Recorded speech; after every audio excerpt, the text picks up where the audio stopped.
Dinukot na Amerikanong vlogger na si Elliot Eastman patay na matapos sa manong barili ng mga kidnapper. Ayon sa PNP, kinumpirma ng isa sa mga sospek na nagtamo ng 2 tama ng bala sa tiyan at paa si Eastman matapos sa manong pumalag sa mga kidnapper. Namatay raw si Eastman habang ibinabiyahe sa bangka at itinapon na lamang sa dagat. Alice Guo naghain ng not guilty plea para sa kasong material misrepresentation na isinampa ng COMELEC. Ayon sa abogado ni Guo, premature masyadong maaga ng kasuhan ng kanyang kliyente dahil di pa kanselado ang Certificate of Live Birth ni Guo na nagsasabing isa siyang Filipino. Hindi dumalo ang COMELEC sa arraignment. 40 pesos kada kilo na bigas ng Rice for All program sold out agad sa iba't ibang tindahan sa unang araw ng rollout. Joseph Morong nagbabalita para sa GMA Integrated News.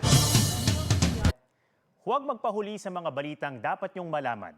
Mag-subscribe na sa GMA Integrated News sa YouTube.